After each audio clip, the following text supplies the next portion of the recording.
बंदो चरण सरोज गुरु मुद मंगल आगार। जैसे वक्त नारी होते हैं भवसागर से पार। श्री गुरु जी के सिमरन मात्र से नाशत विघ्न अनंत। ताते सर्व आरंभ में ध्यावत है सब संत। ध्यान मूलम गुरु मूर्ति पूजा मूलम गुरु पदम। मंत्र मूलम गुरु वाक्यम मोक्ष मूलम गुरु कृपा। ब्रह्म परिणाम गुरु पुनि प्रणाम सब संत। करते मंगलाचरणे नाशत विघ्न अनंत। स्वामी करते मंगलाचरणे नाशत भरम अनंत। बोलो जयकारा बोलो मेरे श्री गुरु महाराज की जय। बोलो कार्तिक भगवान की जय। तो पहले सभी संतों को श्री गुरुदेव जी के चरणों में आने की, सत्संग समागम की, गुरुदेव के दर्शन और दीदार पाने की, कि हमने पूरा महीना इस कार्तिक मास की कथा को पढ़ा, सुना, फेरिया की, कि जहां जहां सतगुरुदेव के जिन जिन घरों के अंदर चरण गए, सतगुरुदेव का सुंदर सिंहासन सजा और साथ संगत चलकर गई। तो अभी हमारे अंजू बहन जी ने क्या बताया कि हम पूरा महीना इकट्ठे रहे और ऐसे ही गुरुदेव के चरणों में हमेशा हम इकट्ठे रहे। तो इस खुशी के अंदर इन्होंने भजन बोला कि तेरा मेरा प्यार कदे टूटे ना सोनिया। तो ये उनके दिल के भाव थे, उद्गार थे। तो कहते हैं जो दिल के अंदर बात होती है ना प्रभु के प्यारे की, तो वो बात जाहिर हो जाती है। तो हमें पूरा महीना हमने कार्तिक मास की कथा को पढ़ा, सुना। तो आज हमें इंतजार थी कि आज कार्तिक का भोग है। तो हम जब इंतजार की घड़ियां खत्म हो जाती हैं तो सतगुरुदेव का दीदार होता है।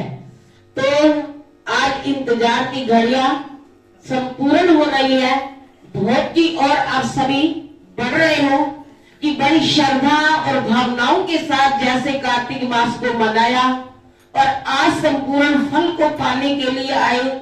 कि अगर बीच में हमारा कोई भी दिन मिस हो भी गया तो अगर आखिरी शब्दों को, आखिरी अध्याय को हम भावों से सुन लेंगे तो शायद इसी में हमारे जीवन का कल्याण है।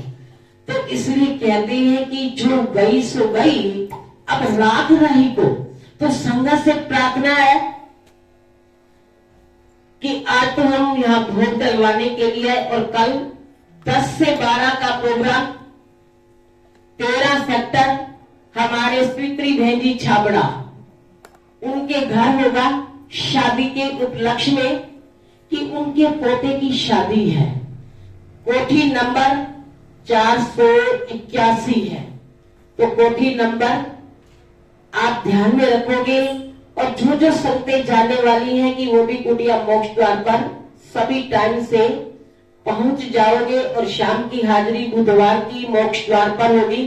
तो सभी संगतें सूचित रहोगे। और फिर शुक्रवार 2 तारीख 10 से 12 का प्रोग्राम संत नगर गुरुद्वारे के सामने हमारे भगत श्री नरेश जी मादान उनके बेटे की शादी के उपलक्ष्य में होगा। तो सभी संगतें सूचित रहोगे और सभी ने पहुंचना है, क्योंकि अब ये शादियों के दिन है, खुशियों के। तो आज के इस समागम की, भोग की और बढ़ने की सभी संतों को, सभी भक्तों को लाख लाख बधाइयां, लाख लाख बधाइयां, लाख लाख बधाइयां। तो अब सभी भोग की ओर बढ़ोगे। तो इसलिए लिखा है कि खुशी की ये महफिल, खुशी का तराना, कि बड़े सौभाग्य से हुआ गुरुदेव के चरणों में आना और कार्तिक के भोग को डलवाना। भोग के बाद सभी मिलकर आओगे, रुमाली को बड़ी भावनाओं के साथ चढ़ाओगे। कोई भी ऐसा जिज्ञासु ना हो, कोई ये ना सोचे कि हमें नहीं बुलाया। सभी ने भावनाओं से आकर रुमाली को चढ़ाना है। और गुरुदेव हम सबके ऊपर ऐसी कृपा हमेशा बरसाते रहे और अपने चरणों के अंदर बुलाकर ये हाजिरियां लगाते रहे, सुबह भी लगाए, शाम भी लगाए। तो गुरुदेव का दरबार तो हर वक्त खुला रहता है। तो हमने भी दिल खोल के गुरुदेव के चरणों की हाजिरी को बड़े भावों से भरनी है। तो आओ सभी भोग की ओर बढ़े। हरि ओम नमो भगवते वासुदेवाय। हरि ओम नमो भगवते वासुदेवाय। हरे वासुदेवाय श्री कृष्ण देवाय। वासुदेवाय श्री कृष्ण देवाय। हरि ओम नमो जय हरि ओम नमो भगवते वासुदेवाय। हरि ओम नमो भगवते वासुदेवाय। 35वां अध्याय। शौनक जी कहने लगे कि दूसरे का दिया हुआ पुण्य मिलता है या बिना दिया हुआ पुण्य मिलता है। सूर्य जी कहने लगे कि बिना दिए हुए भी मनुष्य को पाप और पुण्य दोनों मिलते हैं। सतयुग में एक के पाप और पुण्य कर्म करने से सारे देश को पुण्य और पाप और पुण्य मिलता है। त्रेता में ग्राम को, द्वापर में कुल को, परंतु कलयुग में केवल कर्ता करने वाले को ही पाप और पुण्य मिलता है। जो जैसा भी कर्म करता है उसे वैसा ही फल मिलता है। कि अगर हम अपने हाथों से दान और पुण्य करेंगे तो हमें तसल्ली होगी ना कि हमने अपने हाथों से इतना दिया। तो मन के अंदर बड़े भाव होने चाहिए और भाव से दिया हुआ दान लगता है। तो इसलिए कार्तिक की कथा को हम सुन रहे हैं कि एक पात्र में भोजन करने वाले को पाप पुण्य का आधा भाग, दूसरे की निंदा करने, सुनने या मन में चिंतन करने से पाप मिलता है। एक पंक्ति में बैठकर भोजन करने वालों के बीच में से जो निकल जाता है वह छठे अंश के पाप को पाता है। संध्या समय सोने या बोलने से पुण्य का छठा अंश चला जाता है। दूसरे का द्रव्य चुराकर दान करने वाले को पाप मिलता है और द्रव्य वाले को फल मिलता है। बिना ऋण दिए मरने वाले का पुण्य धन के अनुसार धनी को मिलता है। उपदेश और सहायता देने वाला पाप पुण्य का छठा अंश पाता है। प्रजा का छठा अंश राजा पाता है। शिष्य से गुरु, पिता से पुत्र, स्त्री से पति भी छठा अंश पाते हैं। पति के चित्त के अनुसार धर्म करने वाली स्त्री पति का आधा पुण्य पाती है। इस प्रकार बिना दिए हुए भी पाप पुण्य मिलता है। इसके अनुसार एक अत्यंत पुण्य देने वाला इतिहास सुनो। पूर्व काल में उज्जैनी नाम की नगरी में ब्रह्म कर्म से भ्रष्ट पापी, दुष्ट बुद्धि, रस कवल और खाल बेचने वाला, झूठा, जुआरी खेलने वाला, मदिरा पीने वाला तथा वैश्यागामी धनेश्वर ब्राह्मण रहता था। वह क्रय और विक्रय के लिए देश देश घूमता फिरता माशमती की नगरी में गया और माल बेचने के लिए 1 मास तक वहां पर ठहरा। एक दिन नर्मदा नदी के तट पर उसने जप और देव पूजन करने वाले ब्राह्मणों को देखा। पूर्णिमा को गो का पूजन तथा दीपदान देखा। शाम को शिव जी के लिए दीपदान का महोत्सव देखा। इस पूर्णिमा को दान, हवन, जप करने वाला अक्षय फल को प्राप्त होता है। महादेव जी और विष्णु में जो कोई अंतर मानते हैं उसकी पुण्य क्रिया निष्फल हो जाती है। धनेश्वर यह सब उत्सव देखता रहा। उसी रात्रि को उसे सर्प ने काट लिया। तब कुछ मनुष्यों ने उसके मुख में तुलसी जल और नर्मदा का जल डाला। उसके बाद वह मृत्यु को प्राप्त हो गया। तब यमराज के दूत उसको पाश से बांधकर मारते हुए यमपुरी को ले गए।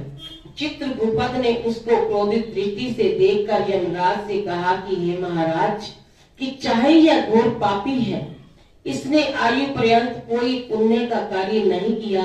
तब यमराज ने क्रोधित होकर अपने दूतों की आज्ञा दी कि इसको मुद्गरों की मार से मार मार कर कुंभी पाक नरक में ले जाकर खोलते हुए तेल के कढ़ाव में डालो। दूतों ने ऐसा ही किया, परंतु कढ़ाव में डालते ही उबलता हुआ तेल अत्यंत शीतल हो गया। तो कितना महात्म है इस कार्तिक की कथा को सुनने का, पढ़ने का, कि थोड़ा सा संग करने का। तो दूतों ने जब यह बात जाकर यमराज को सुनाई तो यमराज को बड़ा आश्चर्य हुआ। उसी समय नारद जी यमराज की सभा में आए और यमराज से पूजित नारद जी कहने लगे कि ये यमराज, यह धनेश्वर पापी होते हुए भी कार्तिक मास में व्रत करने वाला सत्संग करके पुण्यवान हो गया है। अंत में नर्मदा के जल सहित तुलसी दल भगवान के भक्तों के द्वारा इसके कंठ में छोड़े गए और इसको विष्णु का नाम सुनाया गया, इसलिए इसके पाप क्षय हो गए। इतना कहकर नारद जी ने ब्रह्मलोक को चले गए और धनेश्वर कुबेर का अनुगामी धन्य यज्ञ हुआ कि जिसके नाम से अयोध्या में भगवान गदाधर ने तीर्थ किया। पापों से नरक मिलता है और पुण्य से स्वर्ग मिलता है। जो पाप कामना रहित होता है वह सूखा और जो कामना युक्त होता है वह गीला पाप होता है। कार्तिक मास के व्रत से दोनों तरह के पाप नष्ट हो जाते हैं। व्रत करने वालों के दर्शन मात्र से अनेक जन्मों के पाप नाश हो जाते हैं। इति कार्तिक महात्म 35वां अध्याय संपूर्ण। बोलो कार्तिक भगवान की जय, बोलो कृष्ण भगवान की जय। सभी